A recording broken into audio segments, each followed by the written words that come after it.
Sometimes life tests your heart when you have nothing left to give. That's what happened to a poor 17-year-old boy named Derek, who had only $15 to his name. One cold evening on an empty highway, he stopped to help a man everyone else feared, a tattooed Hell's Angel biker.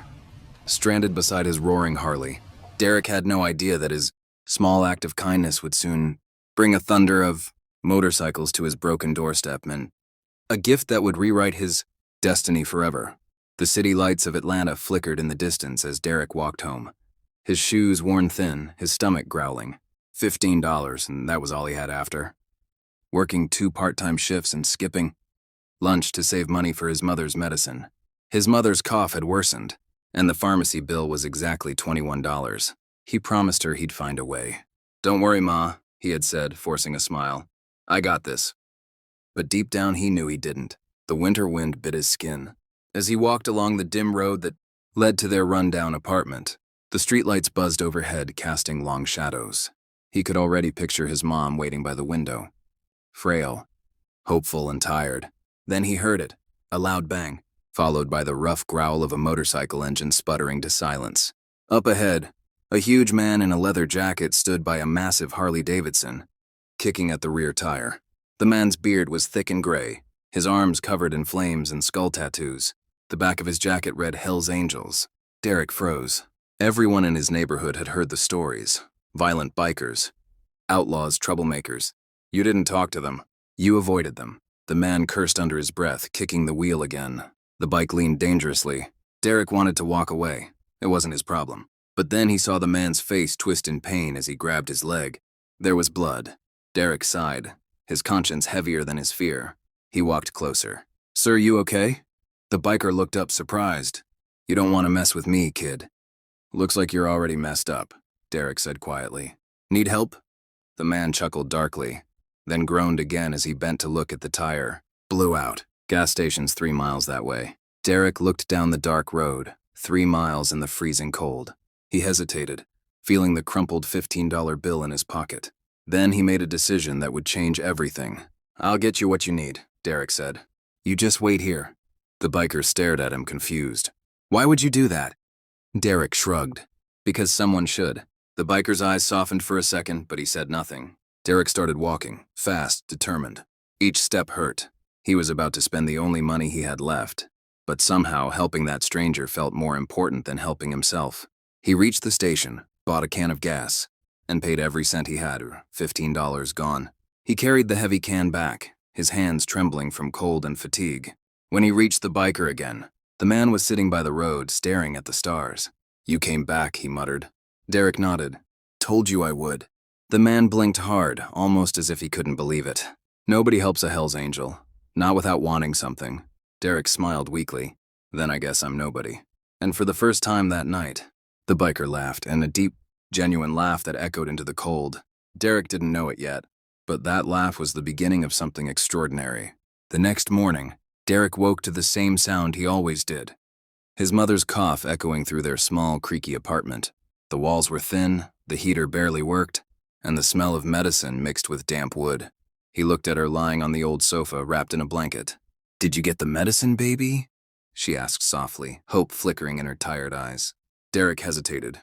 He couldn't tell her the truth, that he'd spent the last $15 on gas for a stranger. He forced a smile. "Pharmacy was closed last night, Ma. I'll get it today." She nodded weakly and turned away, whispering, "You've got your father's heart. Always helping others before yourself." Those words hit him like a stone. His father had died 3 years ago, a mechanic who used to fix cars for free when people couldn't pay. Derek still remembered his dad's words. "Son, real wealth isn't in your wallet. It's in what you do for others." He sighed, slipped on his worn sneakers, and stepped outside. The morning air was sharp, biting through his thin hoodie. He walked toward the street corner, wondering how he could earn $6 more before the pharmacy closed. Then he heard it, the deep rumble of engines. At first just one, then 2, then 10. The ground seemed to vibrate beneath his feet. Derek froze. A long line of black motorcycles turned the corner, their chrome shining under the weak sun. People on the street stared and stepped back. The noise grew louder until the bike stopped right in front of him. And there he was, the same biker from last night, standing tall, wearing the same leather jacket with Hell's Angels stitched across the back. His gray beard swayed in the wind as he removed his helmet and smiled. Derek's heart pounded. You again? Yeah, kid, the man said, laughing. Didn't think I'd see you this morning? But I couldn't stop thinking about what you did.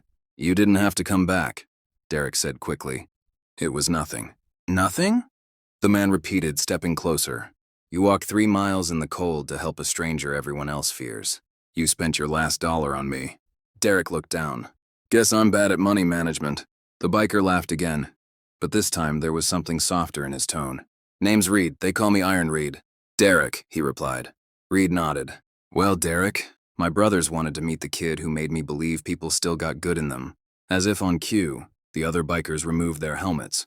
Men with scars, tattoos and leather vests, but their eyes weren't cold. They looked at Derek with respect, curiosity, and something like admiration.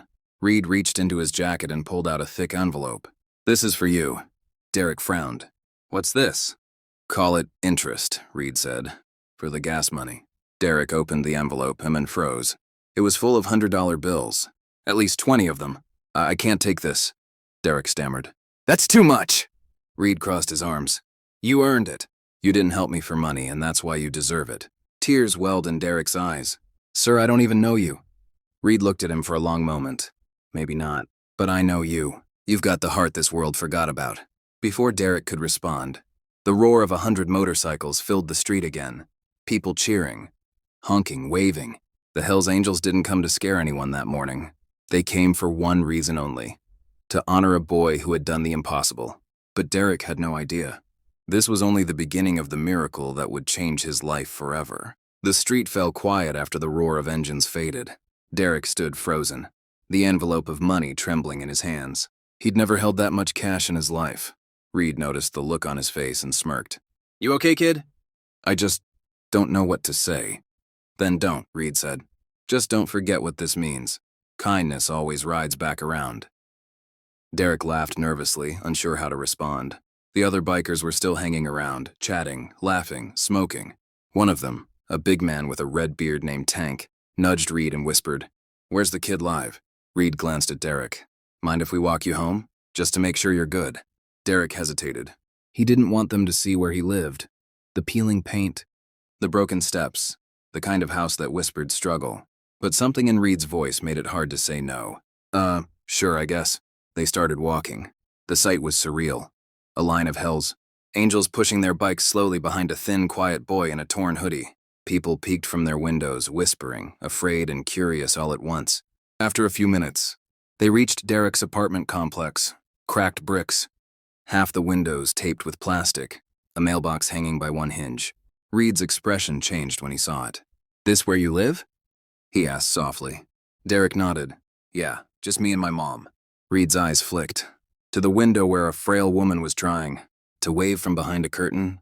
Derek rushed to open the door, embarrassed. Sorry, it's kind of messy. Reed ducked under the doorway, stepping inside.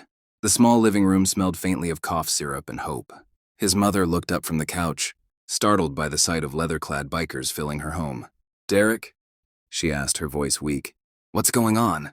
Ma, this is Reed, Derek said quickly. He's the guy I helped last night. Reed knelt slightly, tipping his head in respect. Ma'am, your boy's got a heart bigger than most men I've ever met. She smiled faintly. He's just like his father. Something in her tone made Reed pause. Your husband? Passed away 3 years ago, she said, her voice breaking. He was a mechanic. Always believed in helping folks. Guess Derek picked that up from him. Reed's jaw tightened. He looked around the small home. No TV, no fancy furniture, just survival. Then his eyes landed on the medicine bottle sitting empty on the table. Derek followed his gaze, his heart sinking. She's sick. That's what I was trying to get money for. Her medicine cost $21. Reed looked at him silently, then at the thick envelope still in Derek's hand. And you spent your last 15 on gas for me. Derek nodded slowly. Yeah, guess that was stupid. Reed's voice was rough when he answered, but there was warmth in it too. No, kid, that was human. And this world's running low on that. For a long moment, no one said a word. The other bikers shuffled awkwardly, trying to hide their emotions.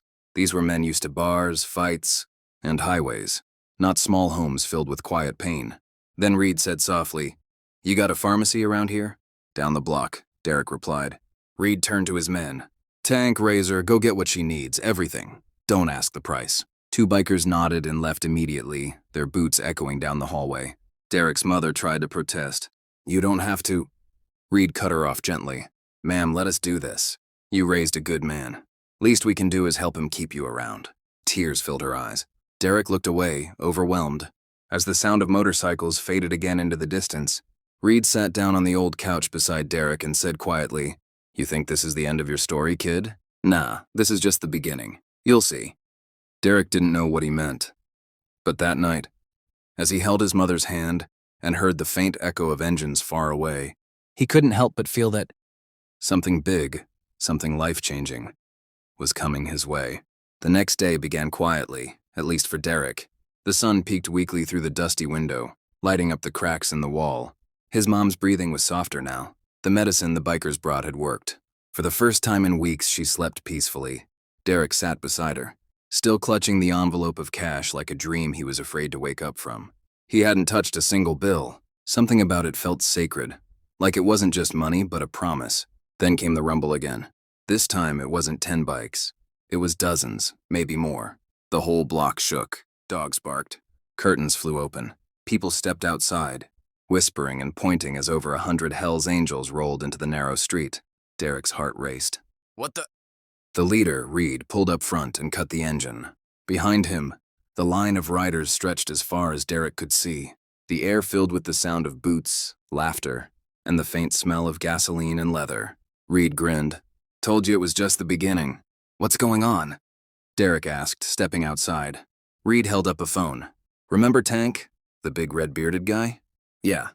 He recorded what you did, the gas station, the walk, all of it. Said people needed to see what real kindness looks like. We posted it online. Derek blinked. Online, like the internet? Reed nodded. Son, you're famous. Within hours, the video had exploded across social media. Millions watched the footage of a skinny, tired teenager helping a bloodied biker in the dark. No fear. No hesitation. No camera tricks. Just kindness. Comments poured in. Faith and humanity restored. That boy's heart is gold. Someone find him. I want to help. By noon, reporters started calling. News vans pulled up. Neighbors came out with cell phones. People who had ignored Derek all his life suddenly wanted to shake his hand. Take selfies, ask questions. He stood there overwhelmed, his hand still shaking. I didn't do anything special, he told one reporter. I just saw someone who needed help. But the world didn't see nothing special. It saw a miracle. A small act of humanity in a world starved for it. As the crowd grew, Reed stepped forward and lifted his hand. All right, everybody, listen up. His deep voice silenced the street. This kid didn't help me for fame or cash. He did it because it was right. So we're gonna do something right back. He nodded toward the bikers. One by one, they began unloading boxes from the backs of their bikes. Groceries. Tools, even a brand new mattress wrapped in plastic. Tank carried in a shiny heater. Razor brought paint cans and wood planks. What is all this? Derek stammered. Home repair, groceries, whatever your family needs, Reed said simply. We figured you've given enough. It's time you get something back. Tears welled in Derek's eyes. He tried to speak, but his throat closed. He watched as men who once looked like monsters now laughed with his neighbors, fixed his porch, and carried supplies inside his small home. By evening, the block that had once been silent was alive. Laughter. Engines, music. The Hells Angels had turned a poor street into a celebration of kindness. As the sun dipped below the rooftops, Reed placed a hand on Derek's shoulder. Kid, you didn't just help a biker. You helped us remember what we ride for. Derek looked up, confused. What's that? Reed smiled. Brotherhood, loyalty, heart. He pointed to the crowd. Kids playing, bikers repairing walls, people cheering. You see all that? You started it. And for the first time in years, Derek felt something he hadn't felt since his father died. Pride. Not the kind that came from money or fame, but from doing good when no one was watching. What Derek didn't know was that somewhere far away, a phone was ringing, and the next call he'd get would change everything forever. That night, the street was quieter again. The bikers had finally left, promising to return on Sunday for what Reed called a real meal with the family. Derek sat outside on the porch, the air filled with the faint smell of gasoline and hope. He still couldn't believe what had happened. The cracked walls of their home were now painted, the heater hummed softly inside, and his mother slept warm for the first time in months. Every time he closed his eyes, he saw the image of 100 bikers unloading gifts. Men who looked like outlaws but acted like angels. His phone buzzed on the wooden step beside him. Unknown number. He hesitated, then answered. Hello? A calm female voice replied. Is this Derek Miller? Yeah. Who's this? This is Lisa Grant from the Atlanta Herald. I'm a journalist. Your story's gone viral nationwide. I'd like to interview you. Tomorrow morning, if possible. Derek blinked, stunned. Nationwide? Yes, dear, she said warmly. You're trending on every major platform. People are calling you the boy who helped a Hell's Angel. Even news outlets overseas are sharing your story. He didn't know what to say. The world had never noticed him before. Not once. Ma'am, he said softly. I didn't do it for attention. I know, Lisa replied. That's exactly why people love you. When the call ended, Derek sat silently, staring at the stars. He could hear his father's voice in his mind again. Son, kindness always finds its way home. The next morning, things moved fast. A local TV van parked outside. Cameras, lights, microphones. It was overwhelming. Derek's mom watched proudly from the window. A blanket wrapped around her shoulders. Reporters asked questions nonstop. Did you know he was a biker? Weren't you afraid? Why did you help him? Derek just kept answering honestly. Because he needed help. And because my dad always said if you've got two hands, you can make a difference. The interview aired that same evening. Within hours, millions of people saw his face. Humble, kind, and real. Donations started pouring in online. People offered jobs, scholarships, even cars. But the one message that truly stunned him came not from a fan, but from a man named James Holloway, the CEO of a major construction company. The message read, Derek, your story reached our team today. Your father once worked for us 20 years ago. A man named Richard Miller. We'd like to meet you. There's something your dad left behind for you. Derek read it twice, his hand shaking. His father had worked for Holloway Construction before opening his tiny garage. But how could he have left something behind? When he showed the message to his mom, her eyes filled with tears. Your father always said his work there was special. Maybe he really did leave something for you. Later that night, Derek couldn't sleep. His mind was spinning about Reed. The bikers, the news, and now this mysterious message. Just before dawn, a single motorcycle engine echoed outside. Derek peeked through the window and saw Reed standing under the streetlight. Can't sleep either, huh? Reed said, lighting a cigarette. Derek stepped outside. I got a message today from my dad's old boss. He wants to meet. Reed exhaled smoke slowly. Then that's your next road, kid. You ride it. Derek smiled faintly. Wish I had a bike. Reed grinned. Who said you don't? He motioned toward the curb. And there it was. A smaller Harley. Matte black, with a silver plate engraved on the side. Derek ran his hand over the metal, reading the words. For the boy who rides with heart, Iron Reed. For a moment, Derek couldn't speak. His eyes burned. Reed placed a hand on his shoulder. You gave me faith, Derek. Least I can do is give you wheels to chase your future. And as the morning sun rose over the city, the sound of two motorcycles echoed together, one led by a Hell's Angel, and the other by a boy who had nothing but heart. The morning air was cool as Derek tightened the straps on his helmet. His hands shook with excitement and nerves. This was the first time he'd ever sat on a motorcycle. Reed stood beside him, arms crossed, grinning proudly. Throttle's on the right, Reed said. Clutch on the left. Respect the road and it'll respect you. Derek nodded. Got it. Good, now let's ride. The engines roared to life, echoing through the narrow streets. Neighbors peeked from their windows, smiling and waving as the two riders rolled past. A sight no one would have believed a week ago. A teenage boy and a Hell's Angel, side by side. They rode toward downtown Atlanta, the skyline growing larger with every mile. Derek felt the wind rush past his face, the vibration of the engine under him, and for the first time in his life, he felt free. After about 40 minutes, they stopped in front of a tall glass building, Holloway Construction Group. The company logo gleamed on the doors. Derek stared up, swallowing hard. Reed patted his back. Go on, kid. I'll wait out here. Inside, the lobby was bright and modern. A woman at the desk smiled. You must be Derek Miller. Mr. Holloway's expecting you. Derek followed her into a large office on the top floor. Behind a mahogany desk sat a man in his 60s. Silver hair, kind eyes, and a smile that felt like sunlight. Derek, he said, standing to shake his hand. You look just like your father. You knew my dad? James Holloway nodded.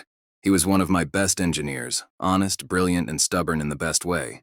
When he left to start his own shop, we stayed in touch for a while. Derek listened, his heart swelling with pride.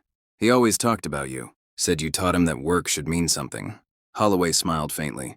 He taught me more. When he got sick, he sent me a letter. Said if anything ever happened to him, and if his boy grew up to have his heart, I'd know when to give him this. He reached into a drawer and pulled out a small black box, slightly worn with age. Derek's breath caught. What is it? He whispered. Holloway handed it over gently. Open it. Inside was a folded letter and a silver keychain. Engraved with the initials, R.M. Derek unfolded the letter with trembling hands. It was written in his father's handwriting. Strong. Familiar and full of warmth. If you're reading this, son, it means you've found your way to Mr. Holloway. I can't leave you money, but I can leave you what really matters. A name built on hard work and honesty. You carry my heart. Keep helping people no matter what it costs. One day that kindness will lead you home. Tears blurred the words as Derek read. He could almost hear his father's voice beside him. Holloway spoke softly. He was right, you know. Your stories inspired thousands of people this week.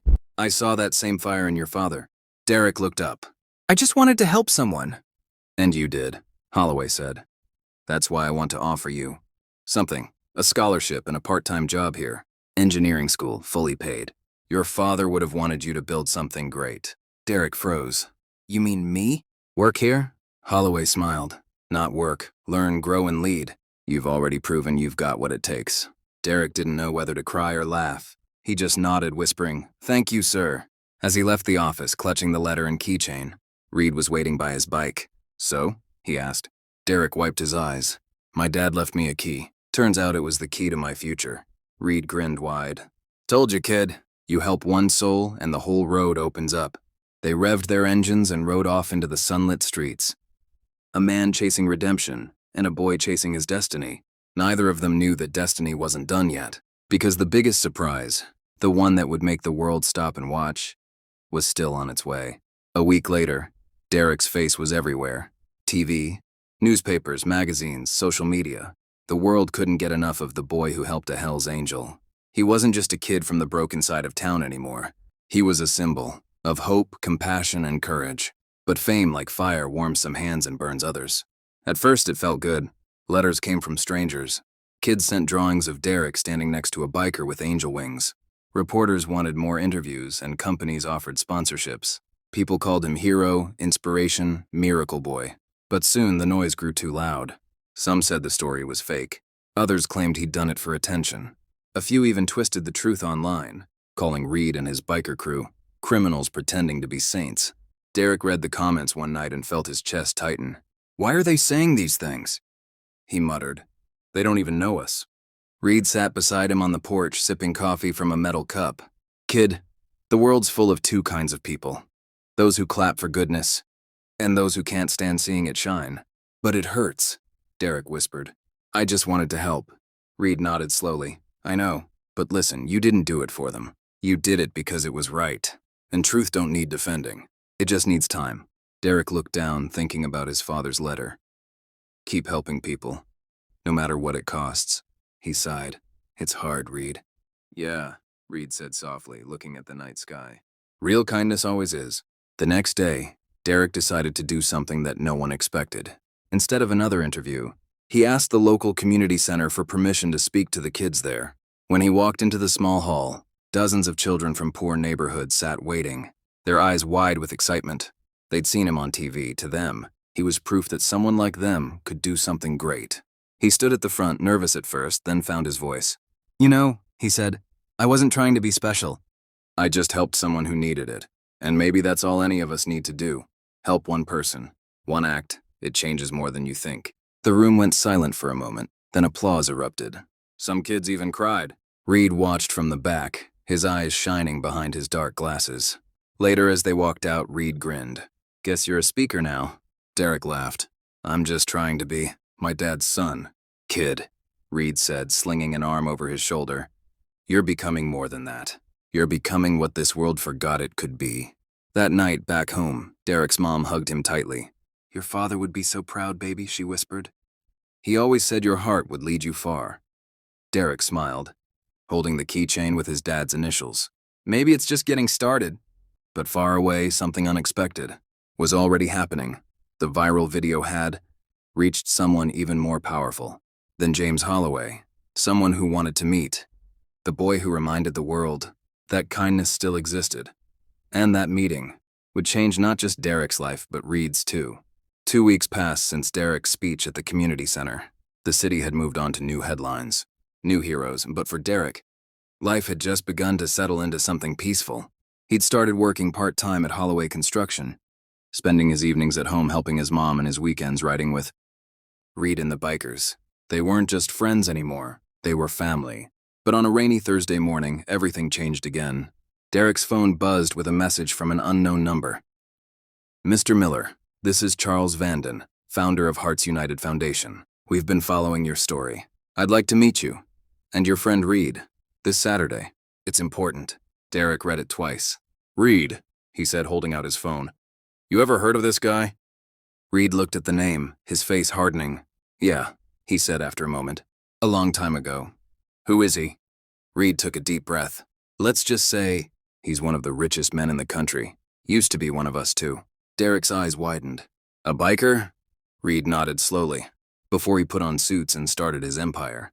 We rode together back in the day, but we had a falling out. Different lives, different choices. Then why does he want to meet us?" Reed stared at the message again. "I don't know, kid, but if Charles Vanden wants a meeting, it's never small talk." Saturday came fast. The rain had cleared, leaving the city sharp and golden under the sun. Derek wore his cleanest shirt. Reed showed up in his black leather jacket, freshly polished boots, and a look that said, "I've seen too much to be impressed." They rode to a tall white building downtown. Glass, steel, and silence. A secretary led them to the top floor, where a man in a dark suit stood by a wall of windows overlooking Atlanta. His hair was silver, but his posture was firm. When he turned, his eyes softened. "Reed," he said. "Been a long time." "Too long," Reed muttered. Charles smiled faintly. "And you must be Derek." "Yes, sir." "I've seen your story," Charles said. "The world saw a boy with nothing give everything. Reminded me of someone I used to know." He glanced at Reed. "A man who once pulled me out of a ditch on a stormy night. Same kind of kindness. Same kind of heart." Reed crossed his arms. "That was a lifetime ago." "Maybe," Charles said, "but you didn't just save me that night. You changed my life. I built my company on that moment, on remembering what it felt like to be helped when I least deserved it." Derek looked between them, realizing the connection. "So, you two already had your miracle?" Charles nodded. "And now you've given me another one. You reminded the world that kindness doesn't die. It just needs someone to keep it alive." He reached into his jacket and handed Derek a folder. "This is a proposal. I want to start a new initiative. The Heart Riders Program, a nationwide movement that helps struggling communities, led by bikers and volunteers. And I want you two to be the faces of it." Derek blinked. "Me? But I'm just a kid." Charles smiled. "Exactly. That's why people will listen. You're proof that heart doesn't need an age." Reed looked at the papers, speechless for once. "You serious?" "Dead serious," Charles replied. "You'll have full funding, equipment, and support. I just ask one thing, keep it real. Keep it human." Derek's hands shook as he flipped through the folder. Photos. Plans, outlines. It was bigger than anything he'd imagined. He looked up at Reed, who smirked. "Guess we're in the business of hope now, kid." And for the first time, Derek laughed. Not because life was easy, but because it finally made sense. As they left the building, engines roaring once again, Reed shouted over the wind, "You see, Derek? Sometimes kindness rides full circle. And when it does, it brings the whole world with it." But neither of them knew that before the program even began. Fate would test them one last time, in a way that would prove how deep real kindness truly runs. 3 months later, the Heart Riders program had become a symbol of hope across the country.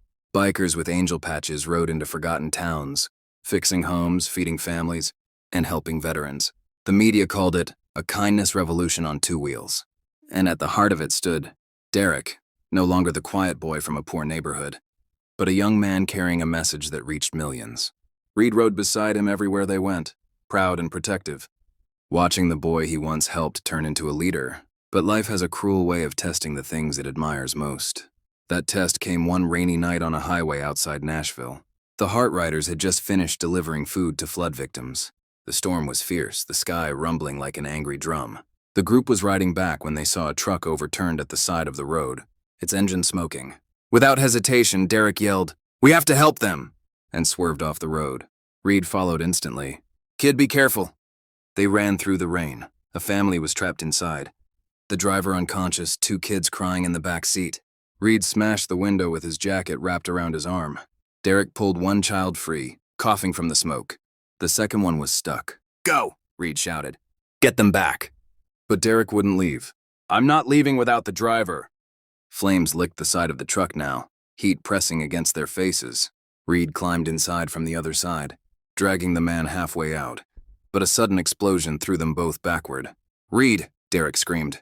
Reed lay still for a moment, then pushed himself up, blood trickling from his forehead.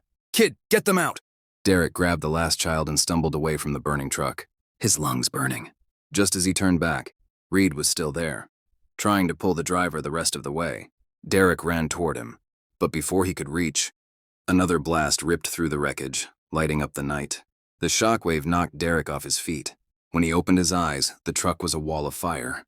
And Reed was gone. The world blurred. Rain poured, sirens wailed, and Derek dropped to his knees, his screams lost in the storm.